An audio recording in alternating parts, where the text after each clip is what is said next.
Hello friends, हम आधुनिक भारत की सीरीज कर रहे हैं और इसमें हमने पहले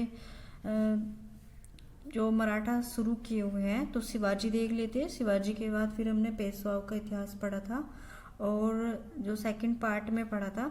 अब उससे आगे जो कल मैं सेकंड पार्ट मैंने कंप्लीट करा दिया था, तो एक पार्ट में और ये वीडियो आनी है क्योंकि काफ़ी लंबा चैप्टर है ये, तो ये इस वाले वीडियो में ये फाइनल हो जाएगा। तो आइए शुरू करते हैं जहाँ से हमने छोड़ा था। तो हमने छोड़ा था अंग्रेजों और मराठों का संघर्ष से। तो यहाँ से शुरू करते हैं। अंग्रेजों और मराठों का संघर्ष। बम्बई की अंग्रेजी सरकार ने बम्बई की अंग्रेजी सरकार ने गवर्नर जनरल और उसकी काउंसिल की सलाह के लिए बिना रघुनाथ राव को पेशवा बनाने के लिए 1775 ईस्वी में सूरत की संधि कर ली। इस समय बम्बई काउंसिल का अध्यक्ष कौन था? हार्नाबी था। सूरत की संधि क्या थी? 1775 ईस्वी में 7 मार्च 1775 को रघुनाथ राव या रघोबा की बम्बई सरकार के बीच यह संधि हुई। इस संधि की कुल 16 शर्तें थीं। इस संधि में यह तय हुआ कि अंग्रेज 2500 सैनिकों के साथ रघुनाथ राव को पेशवा बनाने में मदद करेंगे, जिसका व्यय रघुनाथ राव को वहन करना था। इसके बदले में सालसेट और बसीन के आसपास के टापुओं तथा सूरत एवं बड़ौच की आय अंग्रेजों को प्राप्त होनी थी। इस संधि में यह तय हुआ कि बंगाल एवं कर्नाटक में मराठे आक्रमण नहीं करेंगे। किसमें तय हुआ? सूरत की संधि में। अब पुरंदर की वो आक्रमण नहीं करेंगे। अब प्रथम अंग्ल मराठा युद्ध 1775 से 1782। सूरत की संधि के अनुसार कर्नल किटिंग के नेतृत्व में एक अंग्रेजी सेना सूरत पहुंची। 18 मई 1875 को आरस के मैदान में अंग्रेजों और मराठा सेनाओं के मध्य भीषण युद्ध हुआ। इस युद्ध में मराठे पराजित हुए, लेकिन पूना पर उनका अधिकार बना रहा। पुरंदर की संधि क्या थी? अब 1 मार्च 1776 ईस्वी में कलकत्ता काउंसिल ने बम्बई सरकार की सूरत की संधि को मानने से इनकार कर दिया तथा कलकत्ता की अंग्रेजी सरकार की ओर से वारेन हेस्टिंग्स ने पूना दरबार में कर्नल आप्टन को भेजकर पुरंदर की संधि कर ली। इस संधि की निम्नलिखित शर्तें थीं। पहला, इसके द्वारा सूरत की संधि रद्द हो गई। अंग्रेजों द्वारा शास्त्री और बड़ौच के राजस्व के रखे जाने की बात मान ली गई। पूना संरक्षण समिति ने अंग्रेजों को युद्ध के खर्च की पूर्ति के रूप में 12 लाख रुपए देना स्वीकार किया।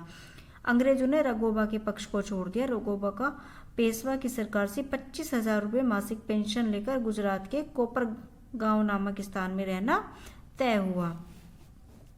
यह संधि कार्यान्वित नहीं हुई। बम्बई सरकार पुरंदर की संधि को अस्वीकार करके रघोबा को संरक्षण प्रदान करती रही। बम्बई सरकार के विरोध के कारण हेस्टिंग्स को अपनी नीति बदलनी पड़ी और रघोबा के साथ संधि कौन सी हुई? सूरत की संधि को स्वीकार कर लिया, क्योंकि कोर्ट ऑफ डायरेक्टर्स ने सूरत की संधि को मंजूरी दी थी। अतः बम्बई सरकार ने पुनः युद्ध छेड़ दिया तथा एक सेना को कर्नल इंगर्टन के अधीन नवंबर 1778 ईस्वी में पूना की ओर भेजा। इस सेना की कमान जनवरी 1789 ईस्वी में कर्नल कोकबर्न को सौंप दी गई। 9 जनवरी 1789 ईस्वी को पश्चिमी घाट में स्थित तालगांव की लड़ाई में अंग्रेजों को पराजय हुई। फलस्वरूप बम्बई सरकार को पूना दरबार से बड़गांव नामक स्थान पर एक अपमानजनक संधि करनी पड़ी। अब बड़गांव की संधि क्या थी? बड़गांव की संधि 1789। इस संधि के द्वारा यह निश्चित हुआ कि 1773 ईस्वी में बम्बई सरकार द्वारा जीती गई सारी भूमि लौटा दी जाएगी, बंगाल से पहुंचने वाली फौज हटा ली जाएगी तथा सिंधिया को बड़ौच के राजस्व का एक भाग मिलेगा। बड़गांव की अपमानजनक संधि को हेस्टिंग्स ने मानने से इनकार कर दिया। उसने सीरगिही मराठों के विरुद्ध बंगाल से कर्नल गोडार्ड के नेतृत्व में एक सेना भेजी। इसने 15 फरवरी 1780 को अहमदाबाद पर तथा 11 दिसंबर को बसाई पर कब्जा कर लिया, लेकिन पूना में ही अंग्रेजी सेना 1781 ईस्वी में मराठों से पराजित हो गई। मगर इसी बीच वारेन हेस्टिंग्स ने बंगाल से कैप्टन पॉपहम के नेतृत्व में एक दूसरी सेना भेजी। इस सेना ने 3 अगस्त 1781 को ग्वालियर पर कब्जा कर लिया। जनरल केमेक ने भी 16 फरवरी 1781 को सिपरी यानी कि आधुनिक सिपरू में सिंधिया को शिकस्त दी। महादजी सिंधिया मराठा संघ के नेतृत्व की आकांक्षा रखता था, इसलिए वह अंग्रेजों से संधि स्थापित करने की चेष्टा करने लगा। अंततः अंग्रेजों और पूना सरकार के बीच सालबाई की संधि हुई। सालबाई की संधि किस किस के बीच हुई थी? अंग्रेजों और पूना सरकार के बीच। अब सालबाई की संधि क्या थी? बहुत पूछा जाता है मिलान में कि सालबाई की संधि कब? तो 1782 में, ध्यान रखना। यह संधि सिंधिया की मध्यस्थता के कारण पूना दरबार और अंग्रेजियों के बीच 17 मई 1782 को हुई थी। संधि के क्या क्या प्रावधान थे? माधव नारायण राव को पेशवा स्वीकार कर लिया गया, ठीक है, और सालसेट द्वीप और थाना का दुर्ग अंग्रेजों को दे दिए गए। अंग्रेजों ने रघोबा का पक्ष छोड़ दिया और उसे निर्वाह के लिए 3.5 लाख रुपए वार्षिक पेंशन दी गई। सिंधिया को यमुना के पश्चिम की सारी भूमि वापस मिल गई। हैदर अली को जो इस संधि में सम्मिलित न था वह भूमि छोड़ देनी पड़ी जो उसने अरकाट के नवाब से जीत ली थी। और सालबाई की संधि ने अंग्रेजी कंपनी को 20 वर्षों की शांति प्रदान की। 13 मार्च 1800 को नाना फडणवीस की पुणे में मृत्यु हो गई। पुणे के ब्रिटिश रेजिडेंट कर्नल पामर ने भविष्यवाणी की कि उसके साथ मराठा सरकार का सारा शयानापन और संयम चला गया। परिणाम स्वरूप पूना दरबार पुनः षड्यंत्रों का केंद्र बन गया। इसके सदस्यों की इसके प्रति राजभक्ति ढीली ढाली थी, लेकिन मराठों में अहिल्याबाई, महादजी सिंधिया और नाना फडणवीस जैसे कुछ योग्य व्यक्ति हुए। इंदौर की अहिल्याबाई की सफलता बिल्कुल अद्भुत थी। वह महत्वपूर्ण शासिका थी। उसने 1766 से 1796 ईस्वी तक बड़ी सफलता से शासन किया। 1795 ईस्वी में उसकी मृत्यु हो गई। उसकी मृत्यु के बाद इंदौर की सरकार का नेतृत्व तुकोजी होलकर ने किया। 1797 ईस्वी में उसकी भी मृत्यु हो गई। तत्पश्चात इंदौर राज्य में अव्यवस्था और गड़बड़ी छा गई। महादजी सिंधिया इस युग का सबसे प्रमुख मराठा सरदार था। ब्रिटिश सरकार ने सालबाई की संधि में उसे एक स्वतंत्र राजा स्वीकार किया। इस नए पद का उपयोग उसने उत्तरी भारत में अपना अधिकार बढ़ाने और दृढ़ करने में किया। उसने युद्ध के पुराने मराठे तरीकों को छोड़ दिया। अपनी सेना में वह कुछ राजपूत और मुसलमान भी रखने लगा। उसने यूरोपीय वैज्ञानिक तरीकों पर इसका संगठन किया। इसका कार्य के लिए उसने एक सेबाव्य निवासी यानी कि इटली निवासी सैनिक विशेषज्ञ विनोदो बॉयन आता है विनोदी बॉयन तथा विविध नस्लों और वर्गों के दूसरे यूरोपीय साहसिकों को नियुक्त किया। महादजी सिंधिया ने मुगल सम्राट शाह आलम सेकंड से पेशवा माधवराव सेकंड के लिए वकील मुक्तक का पद प्राप्त किया और स्वयं पेशवा का नायक बन गया। उसने शाही फौज का नायक तत्व भी प्राप्त कर लिया। उसने पुणे में अपने प्रभाव की स्थापना करना आवश्यक समझा, परंतु वहां नाना फडणवीस का नियंत्रण था। अतः वह जून 1792 में दक्षिण की ओर बढ़ा। उत्तर से उसकी अनुपस्थिति का फायदा उठाकर उसके पड़ोसी तुकोजी होलकर ने उसके अधिकार को चुनौती दी, किंतु तबॉयन के अधीन उसकी प्रशिक्षित सैनिकों ने अजमेर के निकट लखेरी में होलकर को गहरी शिकस्त दी। इसी बीच सिंधिया 67 वर्ष की अवस्था में 12 फरवरी 1794 को पूना में ज्वार के कारण मर गया। उसकी विशाल संपत्ति एवं सैनिक साधन उसके 13 वर्ष के भतीजे और दत्तक पुत्र दौलतराव सिंधिया को विरासत में मिल गई। महादजी सिंधिया की मृत्यु पर ग्रांटफ ने कहा था कि यह अत्यंत राजनीतिक महत्व की घटना थी, क्योंकि इसका प्रभाव मराठा राज्य और भारत के अन्य राज्यों पर पड़ा था। उसने उत्तर में मराठा प्रभुत्व के भाग्य पर मोहर लगा दी। वह अंग्रेज अपने साम्राज्य का निर्माण करने के लिए अपेक्षाकृत स्वतंत्र बच गए। मार्च 1795 में मराठों ने निजाम को खरदा में करारी हार दी। इससे उनके प्रतिष्ठा में वृद्धि हुई, परंतु नौजवान पेशवा माधव नारायण राव ने नाना के मनमाने शासन चितंग आकर 25 अक्टूबर 1795 को आत्महत्या कर ली। अगला पेशवा रघोबाबा का पुत्र बाजीराव सेकंड बना। बाजीराव सेकंड 1795 से 1818 यह रघुनाथ राव का पुत्र था। नाना फडणवीस की मृत्यु के बाद जिन मराठा नेताओं के हाथों में शक्ति रही उनमें पेशवा बाजीराव सेकंड, दौलतराव सिंधिया एवं यशवंतराव होलकर प्रमुख थे। पेशवा बाजीराव सेकंड और सिंधिया ने होलकर के विरुद्ध संयुक्त मोर्चा बनाकर उसे नीचा दिखाना चाहा। अप्रैल 1801 ईस्वी में पेशवा ने यशवंतराव के होलकर के भाई विठूजी की निर्मम हत्या कर दी। होलकर ने पुणे पर आक्रमण कर पेशवा तथा सिंधिया की सेनाओं को 1802 ईस्वी में हृदयसर के स्थान पर पराजित किया तथा पुणे पर अधिकार कर लिया। उसने अमृत राव के पुत्र विनायक राव को पुणे की गद्दी पर बिठा दिया। बाजीराव सेकंड ने भागकर बसीन में शरण ली और 31 दिसंबर 1802 को पुणे से एक संधि कर ली, जिसे बसीन की संधि कहा गया। अब बसीन की संधि कब हुई थी? 1802 को। सालबाई की 1782 में और बसीन की संधि 1802 में। कभी कभी मिलान के लिए आ जाती है। अब बसीन की संधि क्या थी? यह संधि अंग्रेजों और पेशवा बाजीराव सेकंड के मध्य 31 दिसंबर 1802 को हुई थी। इसकी शर्तें निम्नलिखित थी। पेशवा ने अंग्रेजी संरक्षण स्वीकार कर एक अंग्रेजी सेना पुणे में रखना स्वीकार कर लिया। पेशवा ने गुजरात, ताप्ती तथा नर्मदा के मध्य के प्रदेश तथा तुंगभद्रा नदी के समीप सीमावर्ती प्रदेश, इसकी आय 26 लाख रुपए थी, कंपनी को दे दिए। पेशवा ने सूरतनगर कंपनी को दे दिया। पेशवा ने निजाम से जोत प्राप्त करने का अधिकार छोड़ दिया तथा गायकवाड़ के विरुद्ध युद्ध न करने का वचन दिया।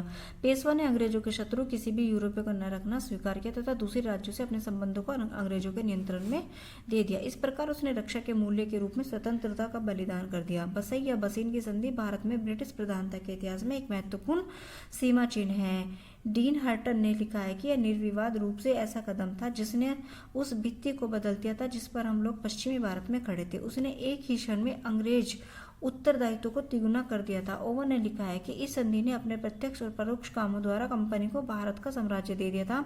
सर देसाई के अनुसार बसीन की संधि ने शिवाजी द्वारा स्थापित मराठों की स्वतंत्रता का अंत कर दिया। इसके विपरीत गवर्नर जनरल के भाई आर्थर वेलेस्ली ने लिखा है कि बसाई की संधि एक बेकार आदमी यानी कि पेशवा के बारे में के साथ की गई संधि थी। इसने दूसरे मराठा नेताओं के मनोभावों को चोट पहुंचाई। दौलतराव सिंधिया और बरार के रघुजी भोसले द्वितीय तुरंत संयुक्त हो गए। उन्होंने जसवंतराव होलकर को अपने दल में मिलाने की चेष्टा की, किंतु राष्ट्रीय संकट के इस गंभीर क्षण में मराठा सरदार एक साथ काम न कर सके। गायकवाड़ तटस्थ बना रहा। इन कारणों से द्वितीय अंग्ल मराठा युद्ध का वो प्रारंभ हो गया। द्वितीय अंग्ल मराठा युद्ध 1803 से 1805। तो ये 1803 से 1805 में हमारा द्वितीय अंग्ल मराठा युद्ध रहा। और अगर हम प्रथम अंग्ल मराठा युद्ध की बात करें तो वो हमने पढ़ा था पीछे 1775 से 1782 के बीच, 1775 से 1782 के बीच। और फिर हमने 1782 में कौन सी संधि पढ़ी थी? सालबाई की संधि। ठीक है, आगे समझ में। अब ये सेकंड अंग्ल मराठा युद्ध। अंग्रेजों ने मराठों के सभी क्षेत्रों पर आक्रमण करने का निर्णय किया। युद्ध दो मुख्य केंद्रों में चलाया गया, आर्थर वेलेस्ली के अधीन दक्कन में तथा जनरल लेके के अधीन उत्तर भारत में। साथ ही साथ यह तीन उपकेंद्रों गुजरात, बुंदेलखंड और उड़ीसा में भी चलाया गया। दक्कन में आर्थर वेलेस्ली ने 12 अगस्त 1803 को निजाम की सीमा पर स्थित अहमदनगर पर कब्जा कर लिया तथा 23 सितंबर को औरंगाबाद के करीब 45 मील उत्तर स्थित आसाई में सिंधिया और भोंसले की सम्मिलित सेनाओं पर पूर्ण विजय प्राप्त की। ग्रांड डफ ने इस लड़ाई का वर्णन दक्कन के इतिहास में लिखित किसी भी जीत से अधिक गौरवपूर्ण कहकर किया है। बुरहानपुर और असीरगढ़ अंग्रेजों द्वारा क्रमशः 15 अक्टूबर एवं 21 अक्टूबर को ले लिए गए। भोसले को सेना 29 नवंबर को बुरहानपुर के करीब 50 मील पूर्व आरगांव में पूर्णतः पराजित हुई तथा अंग्रेजों ने 15 दिसंबर 1823 ईस्वी को गाविलगढ़ के मजबूत किलों पर कब्जा कर लिया। उत्तर में ब्रिटिश सेना को सफलता ही हाथ लगी। लेक ने दिल्ली और आगरे पर कब्जा कर लिया। सिंधिया की उत्तरी सेना सितंबर के महीने में दिल्ली की लड़ाई में एवं नवंबर के महीने में अलवर क्षेत्र में स्थित लसवारी में बुरी तरह परास्त हुई। अंग्रेजों ने गुजरात, बुंदेलखंड एवं उड़ीसा में भी अपनी सफलताएं प्राप्त की। इस प्रकार 5 महीनों में सिंधिया और भोंसले को घोर पराजय स्वीकार करनी पड़ी तथा अंग्रेजों से पृथक 2 संधियां करनी पड़ी। अब देवगांव की संधि। 17 दिसंबर 1803 ईस्वी को भोंसले ने स्वतंत्र रूप से देवगांव की संधि को स्वीकार कर लिया। इस संधि के अनुसार भोंसले ने अंग्रेजों को बालासोर सहित कटक्का प्रांत तथा वर्धा नदी के पश्चिम का अपना सारा राज्य सौंप दिया। अब उसके किसी झगड़े की मध्यस्थता अंग्रेज करते थे। ब्रिटिश अनुमति के बिना किसी भी विदेशी को नहीं रखा जा सकता था। उसने नागपुर में एक ब्रिटिश रेजिडेंट रखना स्वीकार किया। इस पद पर ऑनरेबल एम एल्फिस्टन को वहां भेजा गया। सुरजी अर्जुन गांव की संधि 30 दिसंबर 1803 को सिंधिया से स्वतंत्र रूप से सुरजी अर्जुन गांव की संधि की गई। इसके अनुसार उसने अंग्रेजों से गंगा और यमुना के बीच का अपना सारा राज्य तथा जयपुर, जोधपुर एवं गुवाहाटी के राजपूत राज्यों के उत्तर के अपने किले और राज्य दे दिए। पश्चिम में उसने अंग्रेजों का अहमदनगर, भड़ोच तथा अजिंठा की पहाड़ियों को पश्चिम का अपना सारा राज्य सौंप दिया। उसने मुगल बादशाह, पेशवा निजाम और ब्रिटिश सरकार पर अपने सब दावे त्याग दिए। उसने स्वीकार किया कि वह अपनी नौकरी में शत्रु देशों के यूरोपीय निवासियों को तथा अंग्रेजी की स्वीकृति के बिना ब्रिटिश प्रजाओं को नहीं रखेगा। सर जॉन मेलकम उसके दरबार में रेजिडेंट नियुक्त हुआ। एक दूसरी संधि 27 फरवरी 1804 ईस्वी को हुई। इसके द्वारा उसने सहायक संधि कबूल कर ली। इसके अनुसार 6000 पैदल सिपाहियों की एक प्रतिरक्षक सेना का सिंधिया के राज्य में नहीं हुआ, किंतु उसकी सीमा के समीप तैनात रहना सुनिश्चित हुआ। होलकर से युद्ध। होलकर ने अब तक अपने को युद्ध से अलग रखा, लेकिन अप्रैल 1804 ईस्वी में उसकी और अंग्रेजों के बीच लड़ाई शुरू हो गई। होलकर ने कर्नल मॉनसन को कोटा के 30 मील दक्षिण मुकुंदरा घाटी में परास्त कर अगस्त के अंत में आगरे की ओर भागने को लाचार कर दिया। इस सफलता से प्रोत्साहित होकर होलकर उत्तर की ओर बढ़ा तथा 8 से 14 अक्टूबर तक दिल्ली पर घेरा डाले रहा, लेकिन स्थानीय British resident lieutenant colonel Ochterlony ने इस नगर की सफलतापूर्वक प्रतीक्षा की। होलकर के सैनिकों का एक दल नवंबर को डींग में परास्त हुआ तथा दूसरा दल जिसका नायक सोम होल्कर था 17 नवंबर को जनरल लेक द्वारा पूर्ण रूप से पराजित हुआ। लेकिन अंग्रेजों को शीघ्र ही घोर पराजय का सामना करना पड़ा क्योंकि 1805 ईस्वी के प्रारंभ में लेक भरतपुर का किला लेने में असमर्थ रहा। फिर भी भरतपुर के राजा ने अंग्रेजों से 10 अप्रैल 1805 ईस्वी को एक संधि कर ली। इस बीच लॉर्ड लेक ने होल्कर का पीछा अमृतसर तक किया। वहां होल्कर ने सिखों से सहायता मांगी किंतु उन्होंने उसके प्रस्तावों को स्वीकार नहीं किया। इस पर उसने लॉर्ड लेक से सुलह की बातचीत शुरू की। 7 जनवरी 1886 को संधि पर हस्ताक्षर हो गए। होल्कर ने टोंक राजस्थान में रामपुर, बूंदी, कूच, बुंदेलखंड और चंबल के उत्तर की जंगों पर से अपने सारे दावे हटा लिए किंतु उसे खोए हुए राज्य का अधिकांश भाग पुनः प्राप्त हो गया। लॉर्ड लेक के प्रचंड प्रतिवाद के बावजूद सर जॉर्ज बारे ने घोषणीय धाराएं प्रकाशित कर दी जिसके अनुसार टोंक और रामपुर होल्कर को समर्पित कर दिए गए तथा अन्य राजपूत राज्यों से ब्रिटिश संरक्षण हटा लिया गया। द्वितीय अंग मराठा युद्ध का परिणाम यह हुआ कि मराठा संघ अब क्या हो गया, छिन्न भिन्न हो गया।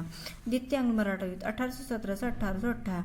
अंग मराठा युद्ध का तृतीय तथा अंतिम चरण हेस्टिंग्स के आने पर आरंभ हुआ। उसने भारत में अंग्रेजों की सर्वश्रेष्ठता स्थापित करने का प्रयत्न किया। हेस्टिंग्स के पिंडारियों के विरुद्ध अभियान से मराठों के प्रभुत्व को चुनौती मिली अतः दोनों दल युद्ध की ओर खिंच आए। पूना के अंग्रेज रेजिडेंट एल्फिस्टन ने पेशवा बाजीराव सेकंड पर दबाव डालकर बाध्य किया कि वे मराठों की प्रधानता त्याग दे। मजबूर होकर अंग्रेजों ने अपने को मुक्त करने के लिए पेशवा ने अंग्रेजों से युद्ध छेड़ दिया। मराठों ने पूना के अंग्रेज रेजिडेंसी पर आग लगा दी और किरकी नामक स्थान पर अंग्रेजी कैंप पर आक्रमण कर दिया। लेकिन पेशवा अंग्रेजों से पराजित हुए और आत्मसमर्पण कर दिया। परिणाम स्वरूप दोनों के बीच पूना की संधि हुई। अब पूना की संधि क्या थी? 13 जून 1817। एल्फिस्टन के बाजीराव सेकंड से उसकी इच्छा न रहने पर भी 13 जून 1817 को पूना की संधि पर हस्ताक्षर कराए गए।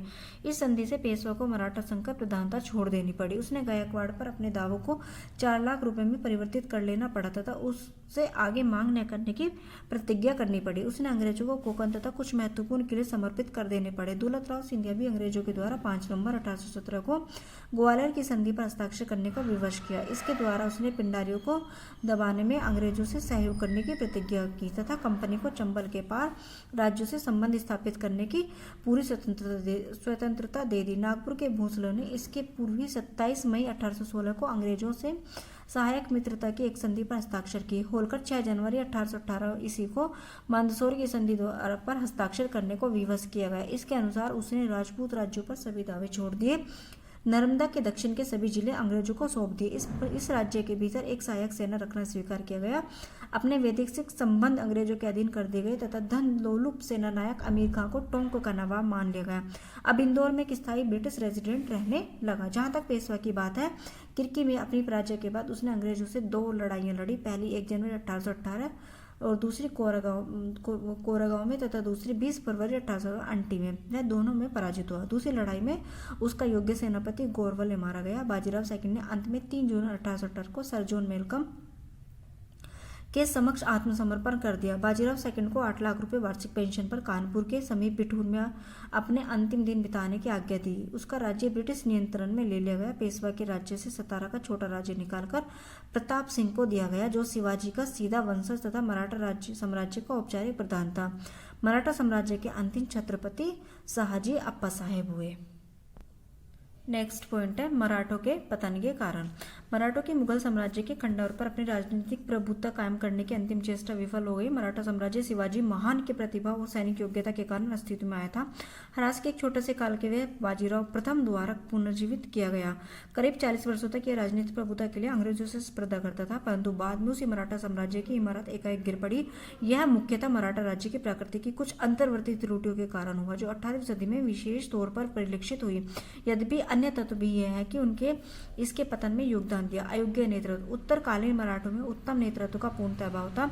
अच्छे नेतृत्व 18वीं शताब्दी के अंत तक ही समाप्त हो गए थे। महादजी सिंधिया, हरिपंत फड़के, अहिल्याबाई होलकर, पेशवा माधवराव, तुकोजी होलकर तथा नाना फडणवीस सभी 1790 से 1830 के संसार से चल बसे। दूसरी ओर कंपनी को बहुत से उत्तम प्रकार के नेता Elphinstone, John Malcolm, Arthur Wellesley लाड़हे के रूप में मिले।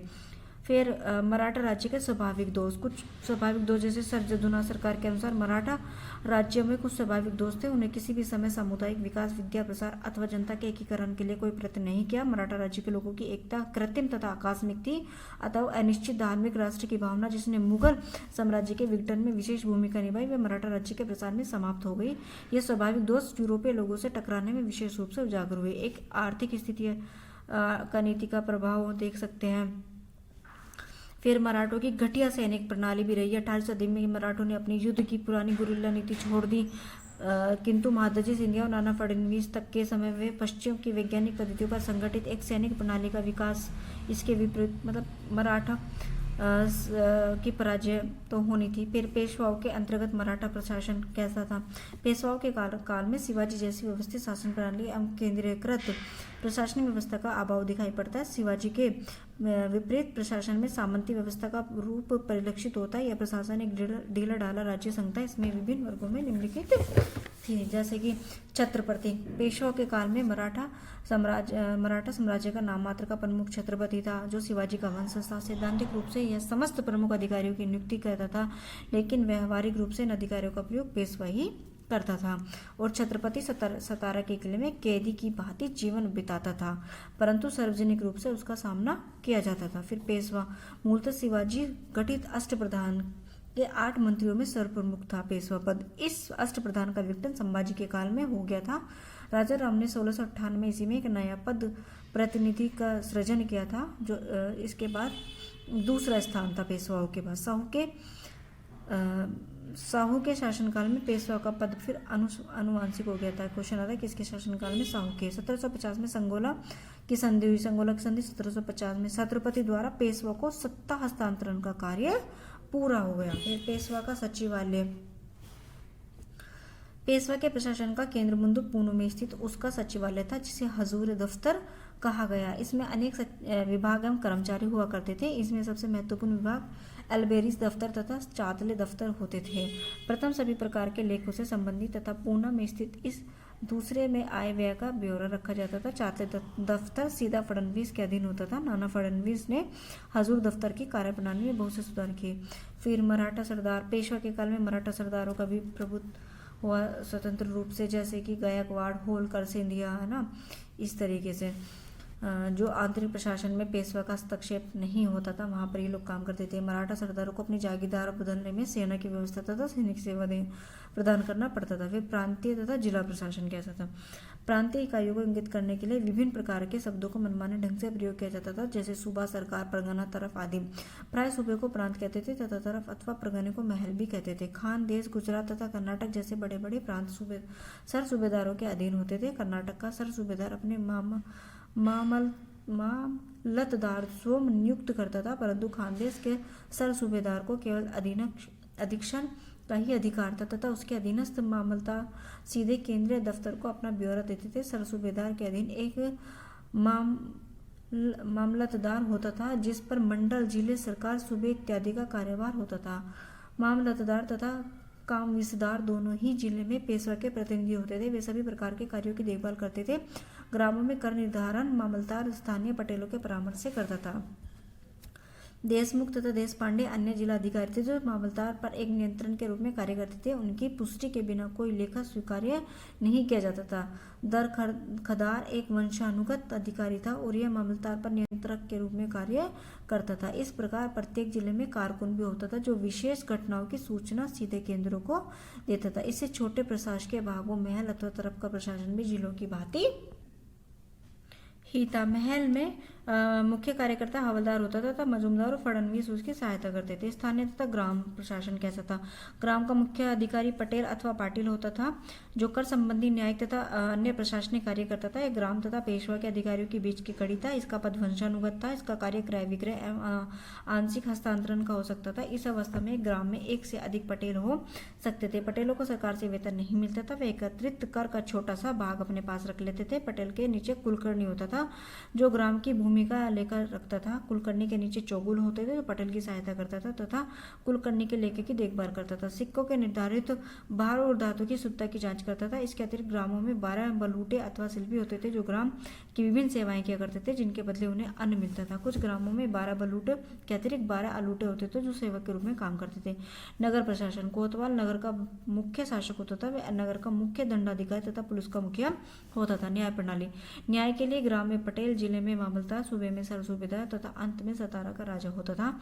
दीवानी मुकदमों का फैसला पंचायतें करती थी। अब पंचायत में अपील मामलतदार में होती थी। फौजदारी मामलों में अधिकारी दीवानी वाले ही होते थे। अपराधियों का पता लगाने में गांव के चौकीदार की विशेष भूमिका होती थी। ये सामान्यतः दलित वर्ग के महारिया मांग जाति के होते थे और रामोसी, भील तथा कोल जैसी आपराधिक जनजातियों के लोग इनकी सहायता करते थे। बाजीराव सेकंड के शासनकाल में पूना की महानगर पुलिस की कार्य क्षमता की प्रशंसा एलिफिस्टन ने की है। भू राजस्व, ग्राम के कृषि योग्य भूमि के 2 श्रेणी में बांटा गया, मिरासदार और उपरिस। मिरासदार ये उन वसिंदों के वंशज थे जिन्होंने जंगलों को साफ कराकर खेती करना आरंभ किया था। इन्हें स्थायी भूस्वामित्व प्राप्त हुआ था। फिर उपरिस, ये बटाईदार थे जिन्होंने कभी भी बेदखल किया जा सकता था। ये पेशवा के अधिकारियों की अनुमति से और उनकी देखरेख में कृषि किया करते थे। इस काल में भू राजस्व जहाँ अनाज के रूप में लिया जाता था वहाँ 2/5 भाग और जहां नकद लिया जाता था वहां 1/3 भाग निश्चित किया गया था। खेती योग्य बंजर जमीन पर प्रगतिशील कर निर्धारण की व्यवस्था की गई थी, जिसमें 2 वर्ष तक कर नहीं लगाया जाता था। तीसरे वर्ष से छोटा हिस्सा कर के रूप में लिया जाता था और 8वें वर्ष से पूर्ण दर से कर लिया जाता था। राज्य की आय के अन्य स्रोत, राज्य की आय के अन्य स्रोतों में सरदेशमुखी और चौथ प्रमुख थे। सरदेशमुखी या पड़ोसी राज्यों से उनकी भू राजस्व का 10% लिया जाता था। चौथ या पड़ोसी राज्यों से उनकी आय का 1/4 प्राप्त किया जाता। आय को 4 भागों में बांटा गया था। पहला था बब्दी, आय का 25% भाग राजा के सुरक्षित रखा जाता था। सहोत्री आय का 6%, पंचसचिव के लिए सुरक्षित रखा जाता। नाडगुंडा आय का 3%, राज्य की इच्छा पर निर्भर था। मोकास आय का 66% मराठा राज्य की कुटसुआ रखने के लिए दिया जाता था। सेना, शिवाजी की सेना पर केंद्रीय सत्ता का नियंत्रण था। संभाजी की मृत्यु के बाद जब राजतंत्र वस्तुतः प्रभावहीन हो गया तो सेना पर केंद्रीय नियंत्रण भी समाप्त हो गया। यद्यपि पेशवा अपने नेतृत्व के अधीन कुछ सैन्य टुकड़े रखते थे, परंतु वे सैनिक शक्ति के लिए मराठा सामंत सरदारों पर निर्भर थे, जिन्हें सेना रखने के बदले में जागीरें प्रदान की जाती थी। 18वीं सदी के अंतिम दौर में महादजी सिंधिया के पास यूरोपीय अधिकारियों के नेतृत्व में अनुशासित सैन्य टुकड़े थी तथा उन्होंने अपने भारतीय विरोधियों के प्रति इसका प्रयोग बड़े प्रभावशाली ढंग से किया था। पेशे से लुटेरे पिंडारी लाल पालपट्टी नामक कर वसूल करने के बदले में मराठा सेना के प्रत्येक अभियान में उनके साथ जाते थे। अपने लूट के माल से वे सरकार को 25% हिस्सा देते थे। नौसेना, अंग्रेजों के पास पश्चिमी तट पर एक शक्तिशाली नौसेना थी, परंतु अंग्रेज पेशवा के अधीन नहीं थे। कुल मिलाकर उत्तरकालीन मराठा प्रशासन पद्धति की प्रशंसा नहीं की जा सकती। यद्यपि मराठों का प्रशासन उत्तम किस्म का होता तो वे अंग्रेजों से पराजित ही न होते। आज के भारत का नक्शा भी कुछ ऐसा ही आज के भारत का नक्शा कुछ और ही होता। तो ये हमारा हो गया है मराठा राज्य तथा उसके संघ। इसके बारे में कुछ ओवरव्यू हम कल की एक वीडियो में और लेंगे मराठा के बारे में, और पेशवाओं को एक बार फिर से समझेंगे, और अंग्ल मराठा युद्ध प्रथम, सेकंड, थर्ड और चतुर्थ, और उसमें कौन कौन सी संधि हुई उसको देखेंगे, और इनसे रिलेटेड जो इसमें क्वेश्चन आंसर है इम्पोर्टेंट वो देखेंगे। तो मिलते हैं नेक्स्ट वीडियो में। Okay, thank you.